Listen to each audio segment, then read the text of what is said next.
Sergio Kaufman, presidente de Accenture, muchas gracias por esta charla con Forbes Argentina, con algunas desprolijidades como estamos acostumbrándonos en estos tiempos de streaming. Esta es la segunda edición que hacemos, Sergio, de Best Employers. El año pasado hicimos 15 eventos en Forbes Argentina. Este año tenemos 13 previstos, pero acomodándonos todavía con estos detalles. Sergio, quería preguntarte, en primer lugar, ¿cómo fue el impacto que tuvo esta pandemia inesperada en una organización tan grande, tan relevante y tan influyente como Accenture? Es interesante porque, digamos, en el medio de la desgracia y la tragedia, en realidad se aceleran cosas que venía yo y veníamos diciendo muchos hace tiempo. O sea, que claramente la raza humana iba lentamente en un camino de virtualizarse y digitalizarse. Si vamos a películas viejas como 2001, Odisea del Espacio, ya existía la teleconferencia, ya la gente hablaba desde lejos. Pero el nivel de adopción de eso tomaba años, quinquenios, décadas. ¿Sí? Si bien la tecnología ya está, porque lo que estamos viendo ahora es tecnología vieja, esto no es tecnología nueva.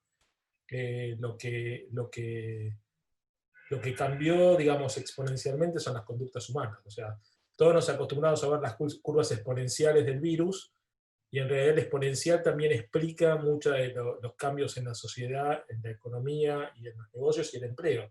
Que de golpe esas cosas, esos cambios de empresas que se virtualizaban o que se movían al mundo digital lentamente, un banco que tenía su sitio de online banking que de a poquito iba consiguiendo, yo he visto planes de, ok, vamos a ir consiguiendo 300 o 500 usuarios digitales por mes, pasó a, tengo que conseguir 1.000.000 en 2 meses.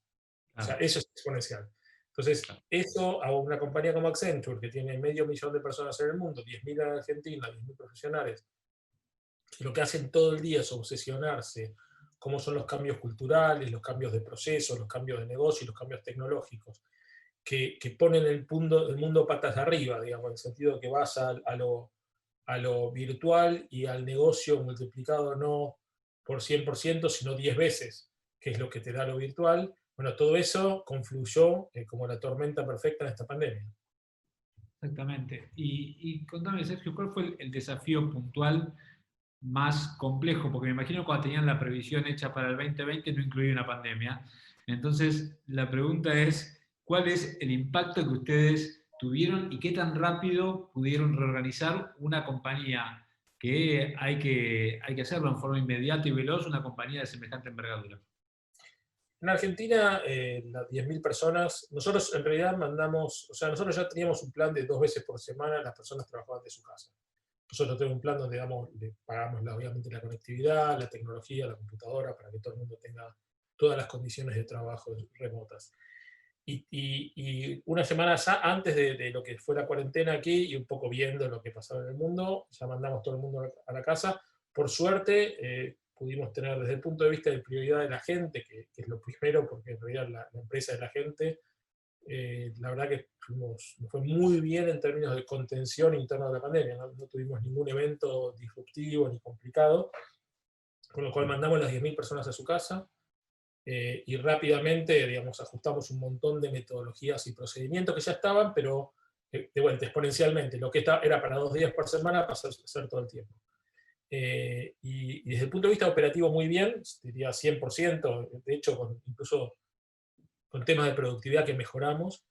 Después el mercado es lo que es el mercado. Por suerte, digamos, hay clientes súper complicados, digamos, hay sectores enteros, las aerolíneas tienen los aviones en tierra, pero por suerte eso se compensó con mucho más proyecto acelerado de digitalización, de cloud, de nube, de ciberseguridad, de transformación de organizaciones que eran organizaciones presenciales, con rituales presenciales, de redefinir tus rituales a rituales virtuales, que no es algo menor.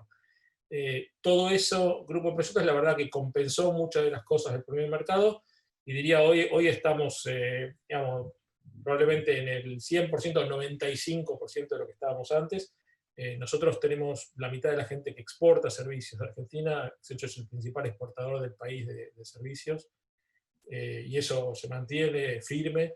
Con lo cual yo diría que en un primer momento hubo un pequeño impacto, hoy estamos claramente igual, y mirando cómo como estar en niveles superiores a la prepandemia, con lo cual dirías, soy y somos unos afortunados en ese sentido. O sea, estamos en un lugar donde la gente puede trabajar sin tomar el transporte público, con lo cual nuestro sector nunca sufrió las restricciones desde el punto de vista de operar, sí las sufrió desde el punto de vista personal, porque algo que me preocupa mucho es 140 días en su casa, la gente empieza a pasar facturas, quizás no en lo laboral, pero cuando uno mira la integridad de la persona, cuando miras 360, cuando miras el ser humano completo, que es lo que queremos, empieza a pasar facturas y hay que empezar claramente a ver alternativas, porque sostener todo el tiempo... Te veo fenómeno, ¿eh? Bueno, no sé, por algún motivo pasó algo, pero bueno, si no seguimos igual. No, entonces lo que decía, porque cambió la pantalla, lo que decía el tema gente pasa a ser un tema absolutamente central. Es que hablando con Nicolás Baquet, el CEO de Pfizer, me contaba justamente de la importancia de estos rituales y cómo los extrañan en el día a día, por más que también se habían adaptado en su momento a esta nueva modalidad.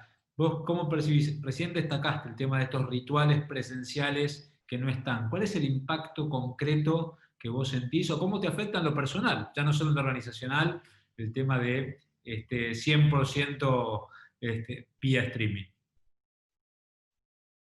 Yo soy una persona que valoro mucho el contacto personal. O sea, yo lo que te diría es, yo divido las organizaciones en mi organización en dos partes. Una parte operativa, que es hacer las cosas que uno sabe que tiene que hacer, ¿sí? Incluso entrenarse, que eso te diría virtualmente funciona muy bien, te diría. Hay otra parte que es innovar, que es crear realidades nuevas, crear experiencias nuevas, crear cosas que antes no existían y no hay manera que yo ejecute sobre lo que no existe. Eso tiene un componente personal grande. La co-creación, la creación de confianza entre la gente, el imaginarse mundos y escenarios nuevos es mucho más difícil hacerlo virtual. Muchas de las ideas que les surge a cada una de las personas que están escuchando pasaron tomando un café, caminando por una persona por la calle, encontrándose en una escalera. Lo que está fuera de la caja no es planeable. Yo no puedo agendar un Zoom para que se me ocurra una idea con vos. Ocurre cuando en la interacción. Entonces, hay herramientas de co-creación digital que las estamos usando, que son buenas, que te digo, frente a las restricciones que tenemos es lo mejor que hay, pero no llegan al 100%. O sea, Apple no hubiera nacido en un mundo virtual. ¿Sí? O sea, el garage es el garage. Entonces, esa es la parte donde en el mediano plazo hay que volver a mantener de presencialidad, porque es lo que te hace la diferencia para construir mundo futuro, ¿no? Imaginás esto, hablando con David Herrero, también del CEO de Toyota, nos decía que imaginaban que el 50% de la compañía en Argentina, que no tiene que ver con la planta, iban a seguir haciendo trabajo online post pandemia. ¿Vos imaginás que en un esquema similar de las 2 veces por semana que tenían ahora o que tienen ahora, se va a incrementar esa cantidad de días en el futuro? ¿O cómo imaginás ese futuro post pandemia? Va a depender de las áreas. Imagínate que un profesional de la ciberseguridad, que lo que hace en realidad todo el día es combatir amenazas de virus digitales y todo. Y por ahí esa persona puede estar 90% del tiempo desde su casa y no es un gran problema. Al contrario, por ahí está cómodo y le gusta trabajar así. Y imagínate a alguien que está haciendo diseño de experiencias para clientes, ¿sí? Diseño de experiencia de cómo se vende un auto, diseño de experiencias, que ahora es un boom, ¿no? Porque todas las experiencias con la pandemia cambiaron, ¿no? Cambiaron profundamente las experiencias. Entonces, esa persona, yo creo que no puede estar full y probablemente esté 2 o 3 días por semana en su casa, pero va a tener esas sesiones de transpiración y contacto, que es lo que te hace de vuelta concebir cosas distintas. Con lo cual, depende mucho de qué rol cumplas y qué perfil. Y depende mucho de la persona, donde nosotros también vamos a dar mucha capacidad a la persona de decidir su destino y decidir su carrera y su manera de trabajar. Con lo cual los grupos van definiendo su forma, que creo que eso está bueno. O sea, a pesar de ser una empresa grande, digamos, con 10.000 personas en Argentina, no creo yo en que uno pueda pautar la conducta de todo. Hay una sobretendencia a la estandarización de esas cosas. Y yo creo que en realidad en un mundo como el que viene, lo estándar es necesariamente ser más pobre en términos de contenido, con lo cual que los grupos se gestionen y puedan pensar su nueva realidad, incluso la realidad de trabajar de casa o no, con alguna guía general de la compañía, creo que tiene mucho valor. Sergio, a nivel personal, ¿cuál fue el mayor impacto que te generó este trabajo full time en casa, o por lo menos gran parte del tiempo? ¿Cuál fue el mayor cimbronazo que tuvo en vos? Ya, en lo personal, digamos, yo valoro mucho el contacto con la gente en el trabajo y con los amigos, creo que eso es una contra, con lo cual ese, si querés, fue el principal impacto.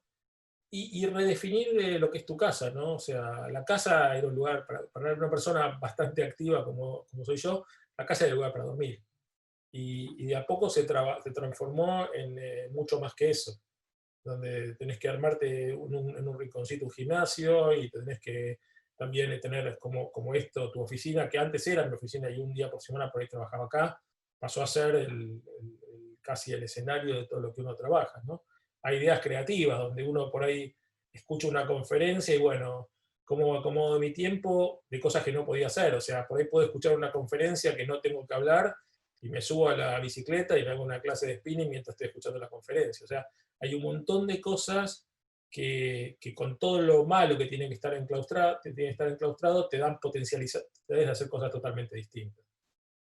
Bueno, sos uno de los referentes y uno de los líderes en Argentina a la hora de promover la economía del conocimiento, la exportación del conocimiento como uno de los pilares del desarrollo de la Argentina. ¿Vos crees que esta pandemia va a poder acelerar de alguna manera? Sabés que entrevistábamos a Max Cavazzani en estos días también, y él contaba que el talento argentino tiene el potencial de por lo menos otra vaca muerta, que el gran desafío es cómo convertir ese talento en compañías que puedan exportarse a la Argentina para que no se exporte solamente ese talento.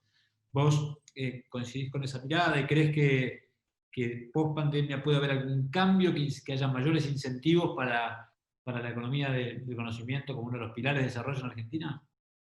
En la economía del conocimiento, digamos, de hecho, si miremos números, hoy es el segundo rubro de exportación de la Argentina, en donde pasó a los automóviles, y está segundo después del complejo sojero con unos 6.000 millones de dólares, donde creo que este año, a pesar de la pandemia, no va a haber grandes cambios, o sea, esperemos que crezca incluso, con lo cual, digamos, la Argentina necesita empleo y dólares, ¿sí? Empleo definitivamente genera empleo formal. Calcular que el sector de economía del conocimiento, solo la parte de exportación, solo la parte de exportación son unos 130.000 puestos de trabajo, y calcular que toda la industria automotriz, las terminales, más todas las autopartistas deben estar hoy, antes de la pandemia, en unos 80, 90.000. O sea, tenés una industria automotriz y media exportando conocimiento. Y esos son dólares que entras y no sale nada, porque no tenés que importar autopartes, no tenés que importar nada, salvo la tecnología, que es un porcentaje muy chico. En ese sentido, digamos, definitivamente para lo que necesita el país, es un sector extremadamente estratégico. Al mismo nivel, yo creo, que la agroindustria o que el energético. Ahora, yo tampoco quiero creer en esta muletilla del talento argentino. Definitivamente hay talento argentino. Ahora, eso es pensar como que Dios es argentino y no va a resolver las cosas. Esto es mucho más complejo que eso, porque en el mundo, todo el mundo está desesperado, todos los países están desesperados por promover la economía del conocimiento, porque entiende que primero son ingresos de divisas netos, segundo es empleo, y tercero es una plataforma de productividad para todo el país, todo lo que es industria 4.0. Toda industria 4.0 es economía del conocimiento, pero por otro lado te genera actividad industrial productiva y de buenos costos. Si no tenés la economía del conocimiento, no tenés tampoco lo otro. Entonces es también una apalanca el resto de las actividades económicas. Entonces, ¿es vital? Sí. ¿Está todo dado para que ocurra? No, tenemos que trabajar. La ley de economía del conocimiento es parte, esperemos que se apruebe en los próximos días.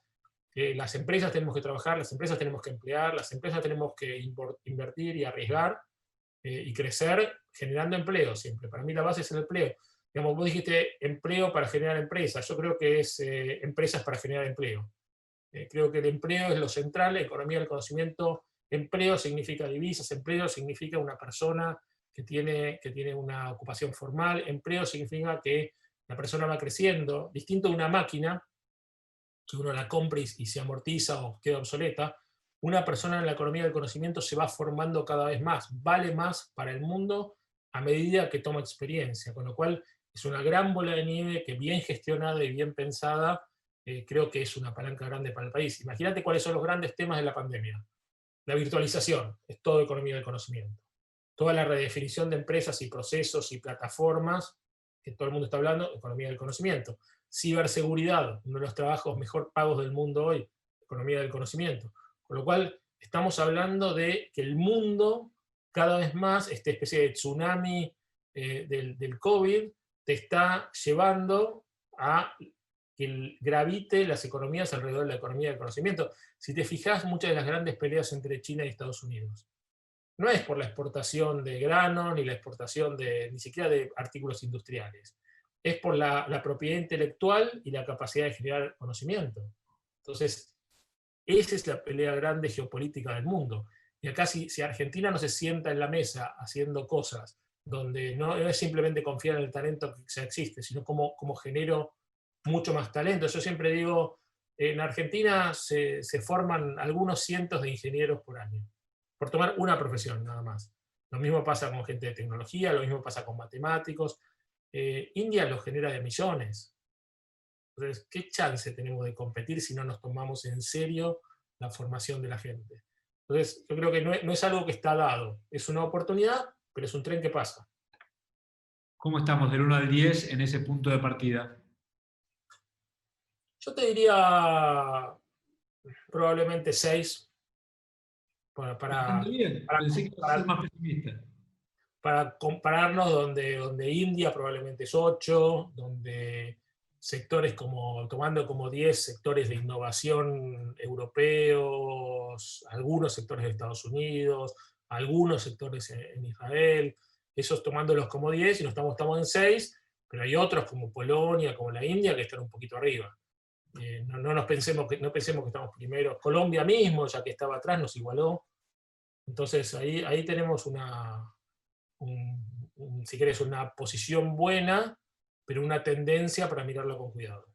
El tema es cuánto tiempo nos lleva a sumar un punto más, ¿no? Digo, Eh, pasar de 6 a 7.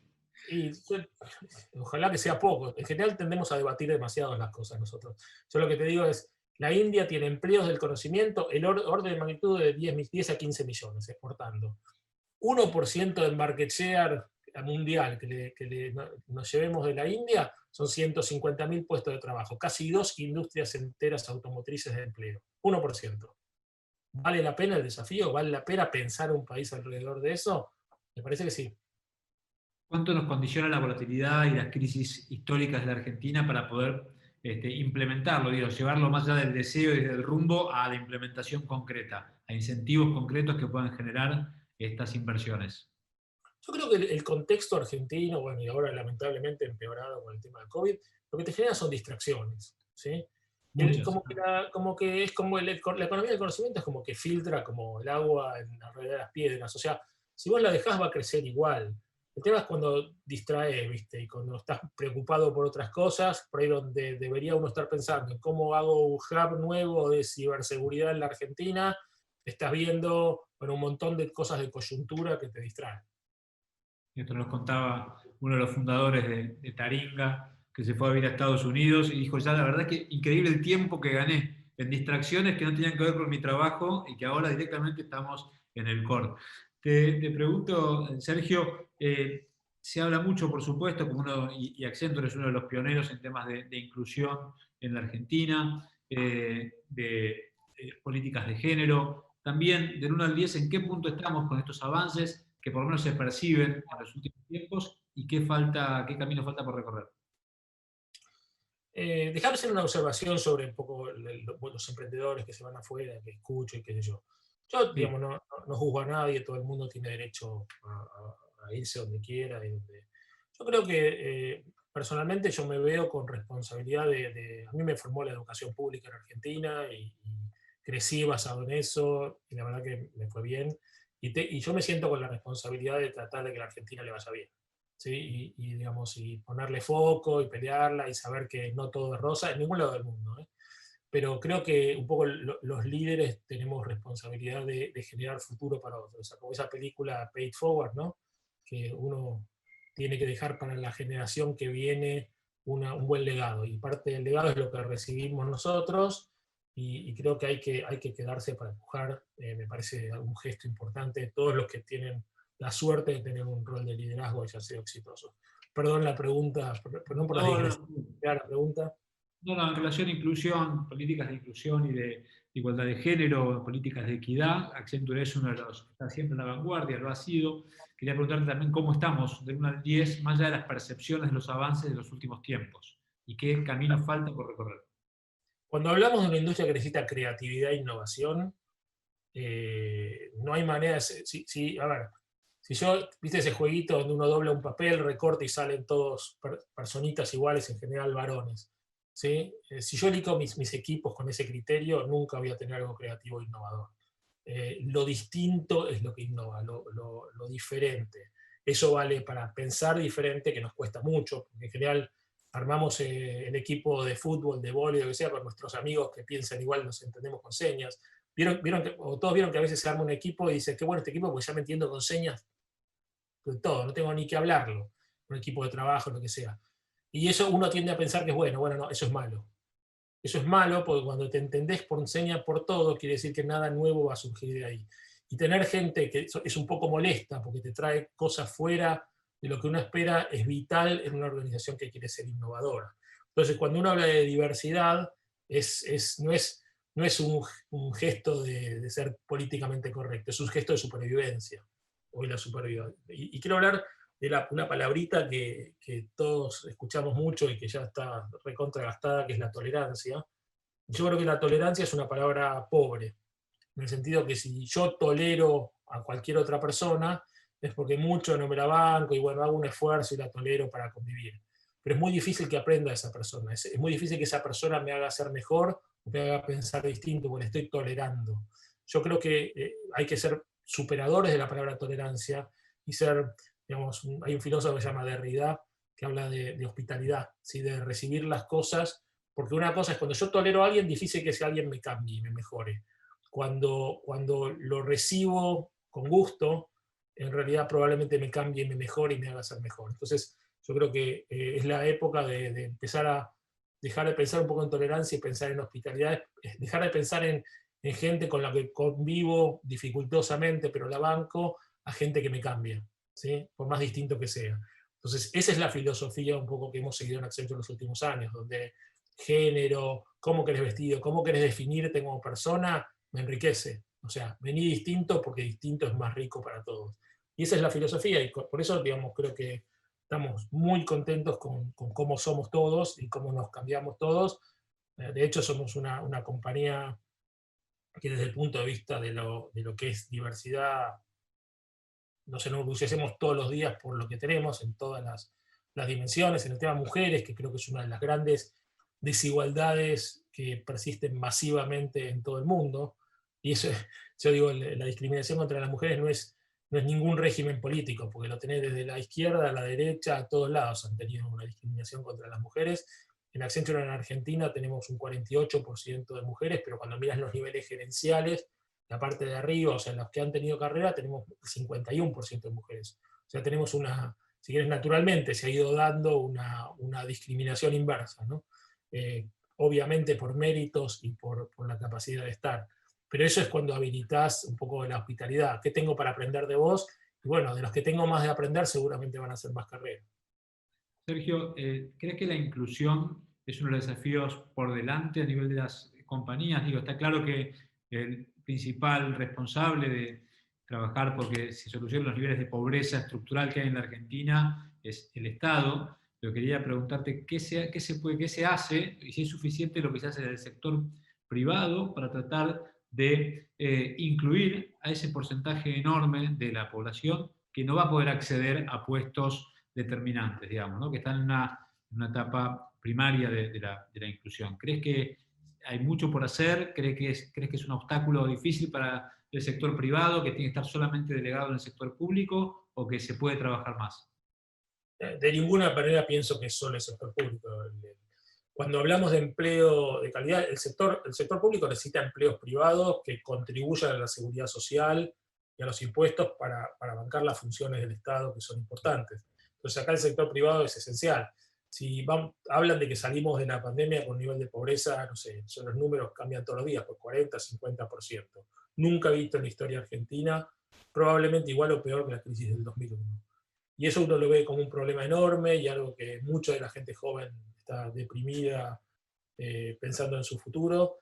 Yo creo que hay que verlo como oportunidad. Replaneemos, pensemos de vuelta, veamos cómo incluimos a la gente. Pasa por educación. O sea, claramente la educación pública en la Argentina es una herramienta vital para la movilidad social. Acabamos de tener una experiencia muy buena con Matanza, con el Estado, laburando con el municipio, chicos y chicas de escuelas técnicas de Matanza, de lugares que normalmente muchos no habían venido a la capital, o sea, realmente era un desafío grande, hicimos un curso grande con una selección para ellos, y a pesar de la pandemia, que uno diría, bueno, en la pandemia es difícil tomar gente, hemos empezado a tomar gente que hizo esta formación en Matanza virtualmente, y la tomamos ni siquiera sin que venga, ¿no? Empezó a trabajar remoto desde el día 1, con lo cual se puede, y creo que todos los privados, especialmente aquellos que tuvimos la suerte de tener puestos de responsabilidad, tenemos que poner nuestro granito de arena en esto. No es sustentable un país con niveles de desigualdad tan altos. La desigualdad es un problema en el mundo, pero en la Argentina, con este nivel de pobreza, es algo que ni moralmente, ni éticamente, ni como país podemos funcionar con una cosa así. Con lo cual hay que tomarlo muy en serio. Creo que los privados tenemos muchas cosas para hacer positivas ahí. Sergio, ¿cuándo imaginas la nueva normalidad? Ya para terminar. Se gastó la palabra nueva normalidad. Era buena la primera semana. Yo creo que es un mundo que va a ser distinto en algunas cosas y el ser humano va a volver a otras. Imaginemos la magia de una vacuna mañana. Y yo creo que seguramente muchas de estas cosas de organizaciones virtuales, comercio digital y todo, es una tendencia que llegó para quedarse. Cuento la anécdota que mi madre tiene 80 años y le gustaba ir al banco y pagar todo en el banco porque quería ver las boletas, y ahora usa la banca online y nunca más va a volver al banco por más vacuna que haya. Entonces hay cosas que... Se perdió el gustito ya. Hay cosas que vinieron para quedarse y no hay manera que vuelvan atrás. O sea, el comercio online, esto de Mercado Libre y los mercados libres que empezarán a aparecer por todos lados. Eso, por otro lado, creo que lo que todos vamos a hacer, y creo que todos están pensando lo mismo, el día que esté la vacuna, en el asado que nos vamos a armar con los amigos. Entonces, de vuelta, lo que nos hace seres humanos, lo que nos ha hecho evolucionar como sociedad, es nuestra capacidad de juntarnos, de trabajar como un grupo. No sé cuántos leyeron a Harari de Animales a Dioses, pero se lo recomiendo a todos. Lo que nos ha hecho transformado como seres humanos es nuestra capacidad social, nuestras habilidades de construir esas ficciones que nos hacen a todos mejores y nos organizan, nos permiten trabajar en comunidad. Eso va a volver, y diría, va a volver más fuerte que nunca, más fuerte que nunca. El deseo también de disfrutar el turismo, que ahora está todo en baja, yo creo que tenemos que prepararnos para post vacuna una ola de turismo gigantesca. Ahora, ciertas cosas de nuestra rutina diaria van a cambiar para siempre. O sea, vas a comprar con el celular, vas a ir mucho menos a un negocio. En la ciudad de Buenos Aires va a tener muchísimos metros cuadrados libres de oficina, porque la gente va a empezar, no todo, va a existir una oficina, pero una oficina más chica para ir 1 o 2 días por semana, un pie a tierra. Con lo cual creo que van a pasar esas dos cosas. Sergio Kaufman, presidente de Accenture, muchísimas gracias por sumarte a esta segunda edición del Ford Summit Best Employers, y por supuesto que vamos a contactarte nuevamente para una entrevista todavía más larga para publicar en la revista. Sergio, muchísimas gracias por esta charla. Muchas gracias, Alex, y muchas gracias a todos por escuchar. Gracias por estar ahí. Ahora los esperamos para el próximo panel.